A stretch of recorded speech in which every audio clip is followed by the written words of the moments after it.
You're listening to Tarazi Tuesdays with the Bible as Literature.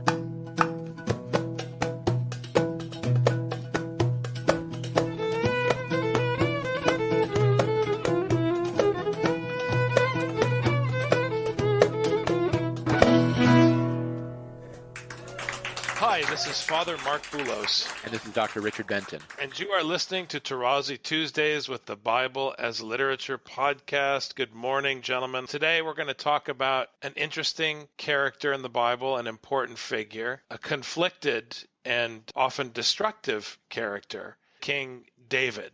King David and his role in the canon and how he fits into the larger picture that you are presenting of the rise of Scripture and the biblical movement. David is a very rich character. I think it is the richest even than Abraham and Moses, in the sense that although it doesn't appear early as Abraham does and Moses, but it appears early on in the prior prophets in the so-called scriptural story of Israel and Judah. And then he appears right at the end of the trajectory in Isaiah, then obviously Ezekiel and Jeremiah. And then, let me say it right from the beginning so that my hearers would have the full view. After having appeared in the prophets, he also appears in the first book of the Ketubim, which is Psalms. You know, most of the Psalms are attributed to him to the extent that one of the titles of the book,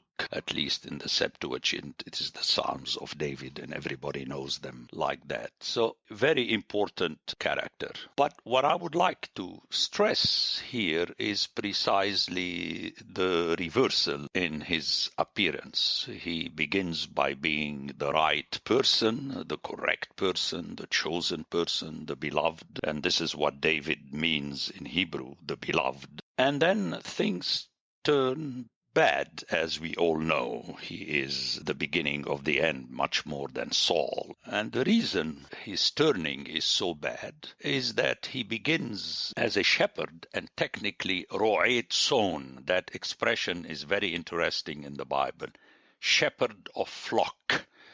Ro'et son. We may not find it in the translations, but this is how it is in the original. And as I mentioned in earlier podcasts, Abel is the first Ro'et son who has been killed by the sedentary Cain, the one who builds a city. And you could see what happened here. The preference of God was for Abel over Cain, and later David, although he started like Abel, specifically Ro'et son, he turns into a king. Obviously, a king, you have a palace and so on. And you have right from the beginning the story, very impressive, how he wanted to take the ark of the Lord that was in a village thrown to the side and bring it and build a building for it.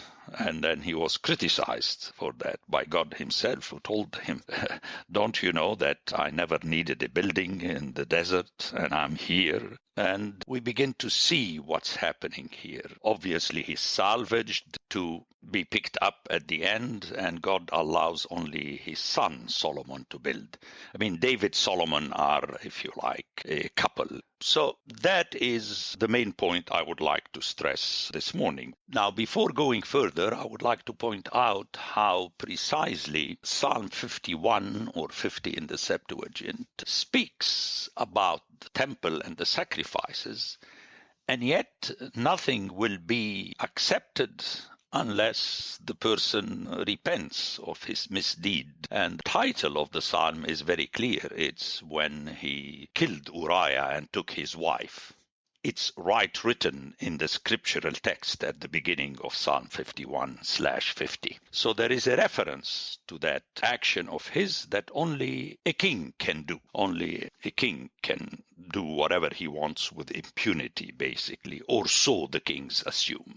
No one can punish the king in all civilizations except God, not the people, not his adjutants. I'm mentioning this because in an article I wrote for Jocabs, and I would invite my readers to read it, I see a connection between Isaiah 66, which is the last chapter of Isaiah and which corresponds to Isaiah chapter 1, where in both cases God says, I don't need your temple, let alone your sacrifices. I mean, all this is just for your own sake, just for you to feel good. And in this article, I contend, and I think I've shown it, that there is a reflection of Psalm 51, or vice versa, it doesn't matter. At the end of verse 2, we have, he that is humble and contrite in spirit and trembles at my word. And in the article, I show how in the original, these are the same words as the ones that are used in 51. Now, it's important because David is mentioned earlier in Isaiah in chapter 55 and so on. It's interesting, David allows me to show my readers that there is an interconnection inside the biblical text, and the whole Bible was written in tandem by the same authors. So it is very important. Again, immediately after that, verse 2 of 66, we have, he who slaughters an ox is like him who kills a man, he who sacrifices a lamb like him who breaks a dog's neck, he who presents a cereal offering like him who offers swine's blood, he who makes a memorial offering of frankincense like him who blesses an idol. It's really the most majestic slap in the face of the so-called ritual, if you want. I mean, one cannot easily get over that. Now, in Ezekiel, we have that other approach regarding David being a shepherd. We have it in chapter 34 towards the end, and again repeated in chapter 37 towards the end. One could read this in my commentary on Ezekiel. So it's repeated, very important. Where in the original, the author avoids calling David a Melech. He will rule, he will reign over the people, but as a Nasi reader, there is an avoidance of calling him a king, because the shepherds of Israel, which are the kings, are heavily criticized in Ezekiel 34. And the chosen of God by name, by the way, by name, David, at the end of 34 and at the end of 37, is the shepherd. God chooses him the shepherd of the flock. I'm jumping back and forth, because this is how the Bible does it. In 55, Isaiah 55, where we hear about the eternal covenant of peace with David, it is just at the beginning of chapter 55, and earlier in chapter 53, we heard about the chosen of God being a lamb or a ewe, like Rachel. He is the head of the flock of God. The culmination of all that, if one hears the Bible the way it flows, beginning with the Pentateuch, then with the prophets, and then with the Ketubim, one notices that the book of Psalms, which is, if you like, the heavenly liturgy of Zion, it's clear. Perhaps some other day we can discuss that it has nothing to do with the actuality of Jerusalem. People imagine that at the Temple of Jerusalem there were at least some of the psalms that people prayed. It's vain talk. It's just a book that is produced to reflect the heavenly liturgy in Zion, where God, as we hear at the beginning of 22, sits and is enthroned on the psalms of Israel, on the prayers of Israel. We have one of the words in Hebrew that is used to speak of psalms or prayers. I hope my readers are aware of the fact that we are talking about a path, a trek where the same person as shepherd is praised and the same person as king is criticized and condemned to the extreme. Remember, it's a passage that will never be accepted by contemporary Christians and psychologists, never, that God killed the first son of David by Bathsheba. And actually, in my book, I mentioned that he struck that child, which is exactly the same verb in Hebrew that is used to speak about the plagues with which God struck Egypt. I mean, it's really shattering. And it's no joke.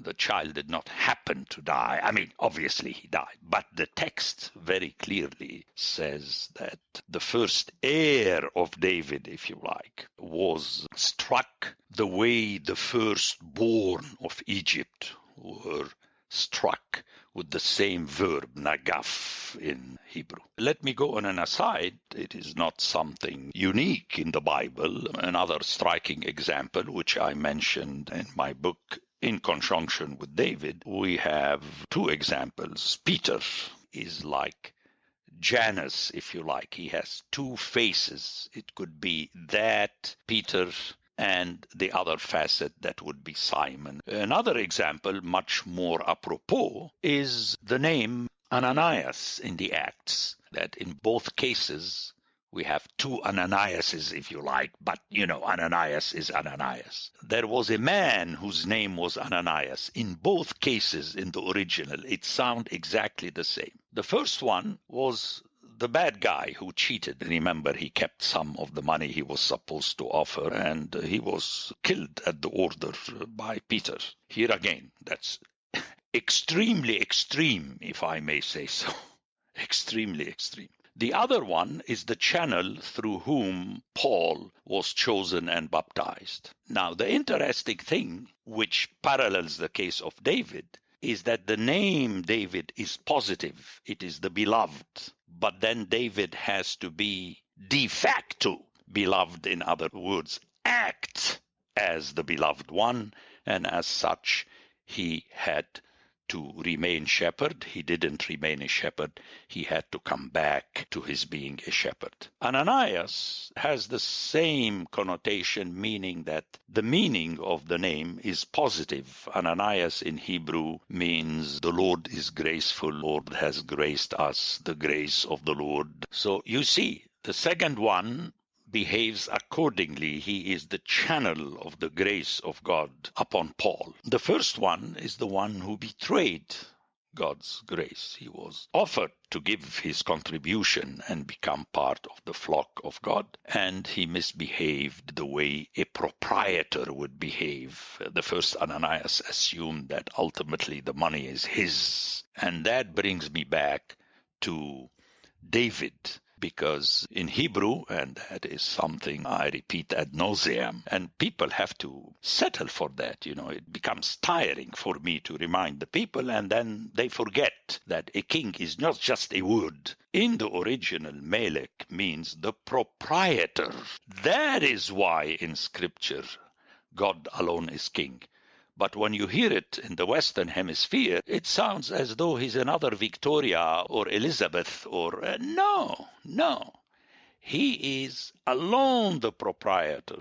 Remember that psalm where we hear that the earth is the Lord's and all there is in it, on it, which means the inhabitants.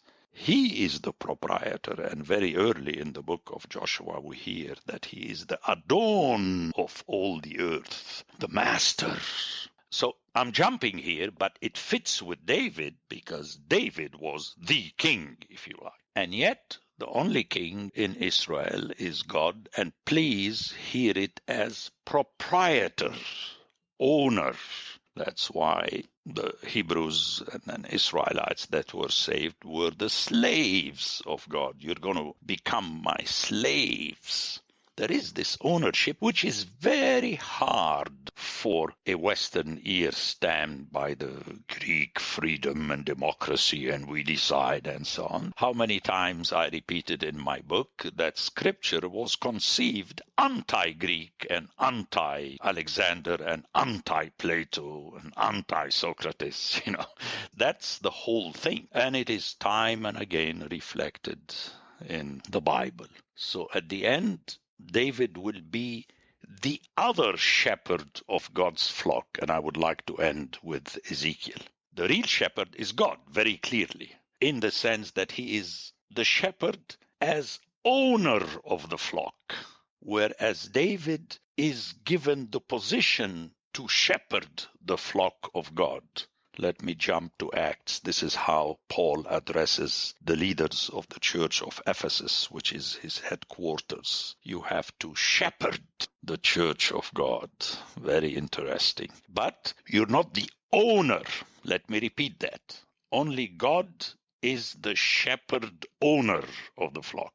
All the other shepherds, including David, are assigned by God. Let me jump again to show my hearers the connection, which I stress actually in my book. As you know, I cover also the New Testament, which is the continuation of the Old Testament from the same perspective. Remember how Paul presents himself to explain the fact that he is the slave of Christ and the slave of God, and yet he bosses everybody. He has authority, he has exousia over his churches. How does this work? Because he presents himself very clearly all over, but especially in chapter 9 of 1 Corinthians as the economos, the house manager. And he refers to his work as economia. Very important. That's why he is the master of everyone and at the same time the servant of everyone. And to understand that, one has to remember how the Roman household worked.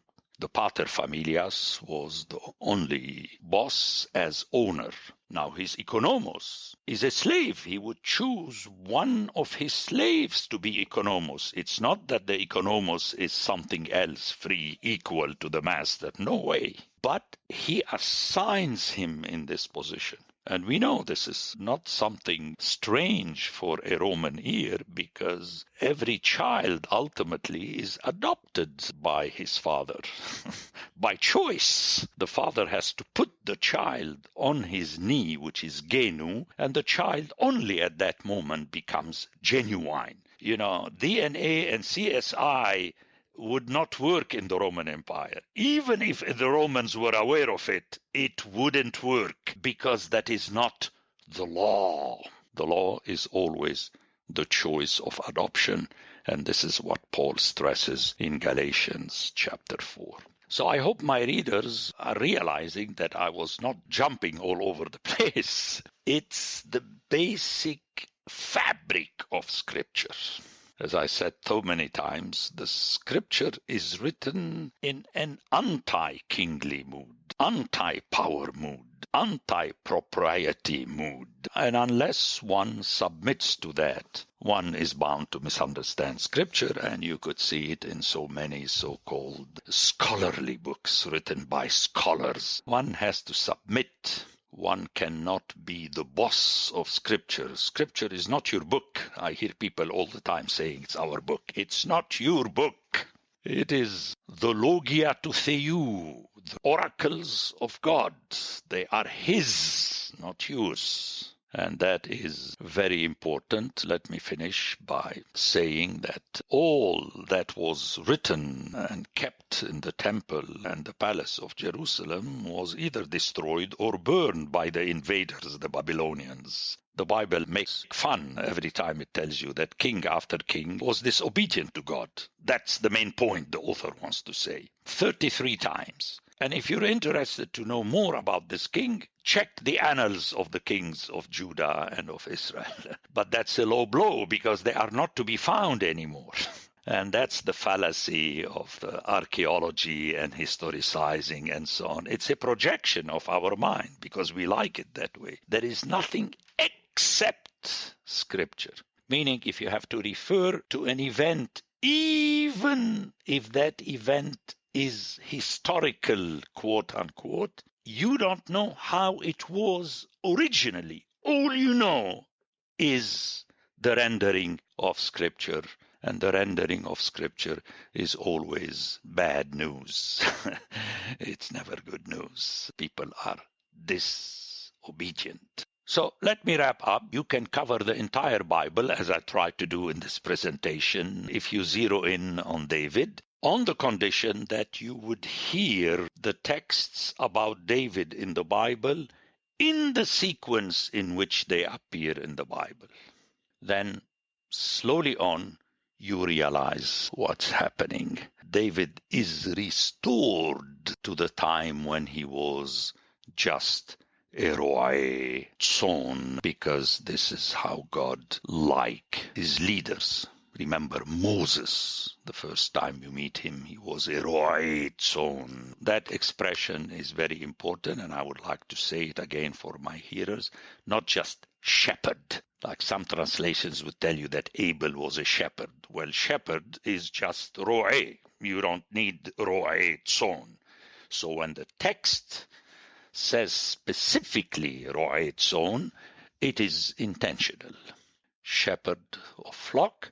Why? Because later you realize that the flock is owned by God and only God. If Ezekiel's making a point that David is a Nasi, then it contradicts other places where it presents him as a Melech. How do you bring those two disparate ideas? I know you mentioned it, but if you could go a little bit deeper to 7. I said intentionally the first time at the end of 34, he is presented as a Nasi. It's a long chapter. Let me read you verse 15. I myself will be the shepherd of my sheep, and I will make them lie down. And you can read the 2 verses before and after, but I'm choosing this one specifically. And then David, in this sense, cannot be shepherd in the way God is shepherd.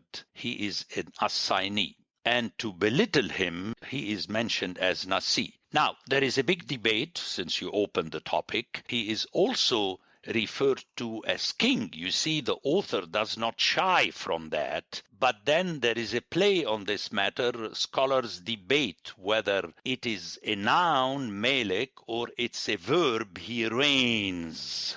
That is interesting, but without going in detail. It's literature. It's not that there is a word. It is so. Well, David is mentioned as a king also in Psalms. But let me go in this direction to show you how Scripture works. The way I tried to present it in Ezekiel, I see a parallelism in the book of Psalms. André Wénin, a Belgian scholar, professor and dean of New Testament and dean of the School of Theology at Louvain-la-Neuve, showed that there is a movement in the book of Psalms. For instance, at the beginning, you have more, and I discuss this in my book, you have more reference to Jerusalem. Slowly on, you have more reference to Zion. And for me, Zion is, if you like, the heavenly Jerusalem specifically. But the same thing, Wénin says, happens with the word king. If you open a concordance at the beginning of the book of Psalms, that term king is used more profusely about the human king. But slowly on, the book starts using it for the heavenly king. So it's a question not of feeling, but of feel. You have to ride the boat through the book of Psalms. At the beginning, you begin with the earthly king and the earthly Jerusalem. At the end, you finish with the heavenly king. This is what's happening. It's not that it is so or not so, meaning that David is a king in which sense? It's like Paul is the father of his communities. If you hear it just like that, then he is also, if you like, the pater familias. But he corrects himself. In 9, let's go to 9. Although I'm free of all, I made myself the slave of all for the sake of the gospel, which he referred to earlier as his economia, his assignment, his business. Let me jump because it's important, and I thank you for this question. When you hear Paul speaking to Timothy, he has to be shepherding the household of God. It is not his household. Even if it is his, he has to behave as though it's not his, and that is reflected in the following letter to Philemon. So if you read the 3 pastorals plus Philemon, which are 4 letters addressed to individuals, you will see that it culminates with Philemon, who is a head of a house, and Paul is telling him, don't forget, I am your boss in the gospel. When I come to visit you, I sit at the head of the table. And that's how we have to view things. Let me give my listeners, especially the Orthodox, an example. The priest He's not the representative of the bishop as you hear. No, when he is celebrating the liturgy, he is the full priest. He's reflecting Christ. But when the bishop visits, he takes over, not only in church, but even in the parsonage of the priest. It is the bishop that sits at the head of the table by protocol. Another example, the president or the king and the ambassador. Throughout the year and years in a row, the ambassador is the boss of his house, and actually he is on his turf. You know that the embassy is not part of the turf of the country where it is its own country. The embassy of the US in France is US territory. But when the president comes, he is the man. The ambassador would give him his suite. That would be the answer to your question. And we need to repeat that. So at the end, David, through the text, reread it in Hebrew. You know Hebrew, 34 and 37. It's a distinct, more than impression, feel that he is second to God. Whereas in Samuel, he wanted to take. Actually, he told God, I am going to build you a house and put your ark in it. And God said, excuse me? That's what you think. But I'm going to build you a house. And you know Hebrew, the play on the house. House is a building and also a household. David wanted to build a house for God. He said, you're not going to build it. It's your son that's going to build it. I am going to build you a house, which is a household in the prophecy of Nathan. I took my time because, first of all, it was worth it to clarify the whole matter. Okay, buddies. Thank you very much, Father. We're all set. Thank you. Thank you. Okay. Bye-bye. The Bible as Literature is a production of the Ephesus School Network.